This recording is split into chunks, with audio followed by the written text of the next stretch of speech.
madugad. Matapos ba yan, dito sa National Congress, dapat umpisahan ito sa pamamagitan ng pag-release ng bilang manumpa sila bilang senator judges. Bago pa man gawin nila yung mga galit like issuance of the summons, tsaka yung pagpapasagot ng Sara as respondent, tsaka yung pre-trial, dapat manumpa muna. Kung pwede ngayon araw na, kung pwede ngayon na, o kaya ang latest sa Miyerkules, June 11, mag-continue. Tingnan nyo yung ebidensya. Hindi yung ganyan. Grabe yung pagpapansin nila.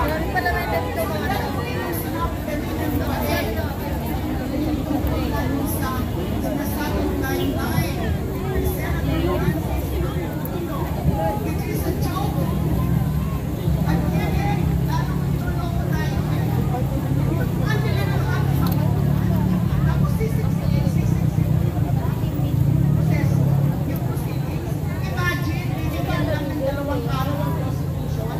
Tsaka yung defense para mag-presenta. Kahit sino ang litigator, sino ang sakay sa mga kaso, sa mga trial, inilit nila yung ganyan.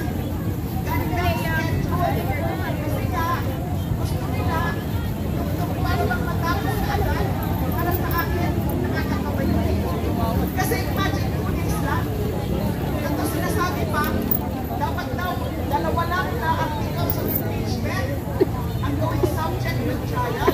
Dahil yung ating constitution, 2 araw ano ba? Sige, punta ka. Ayaw ko punta, mainit. Testigo lang ang pwede ipresenta sa 2 araw. So yan ay malaki, kalokohan, niloloko na naman tayo. Yan ang tinatawag ko na recipe for railroading. Gusto siguro nilang i-railroad yan dahil na para makapag-agad sila. Kakol, siyempre, ang tanang sila.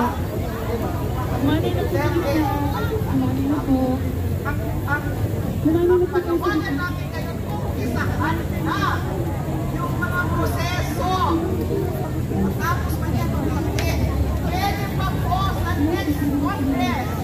Mali po yung interpretasyon nila ng Tolentino, nila Senator Tolentino, Senator Rosa, na hindi na daw pwede sa susunod.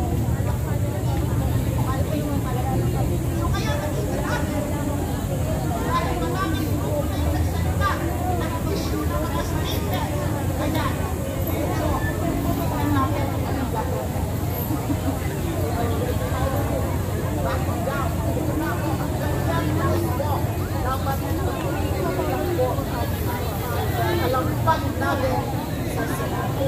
Muli, ano ka lang po, isigaw mo natin, itisin na. Sara Duterte, ngayon na.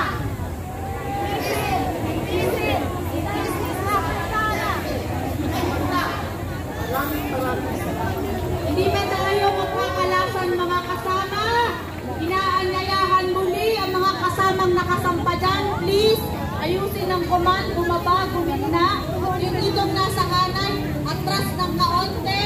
Tinatawagan lahat ng mga petitioners at nagsalita dito sa harap, nababa sa harap, kung kayang umakyat po. Pitpitin, pakisuyo po, pitpitin itong marching banner. Kanina, lahat ng nagsalita, kayang umakyat, sumampa na sa entablado. Si Kingo, kaya niya pa yan.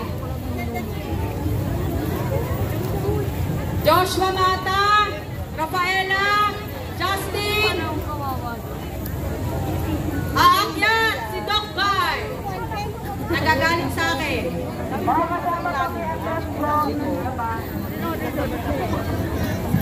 Mga kasama, atras ng kaunti. Atras kung kayo yung truck, hindi ko kayang buhatin. Pasensya na. Atras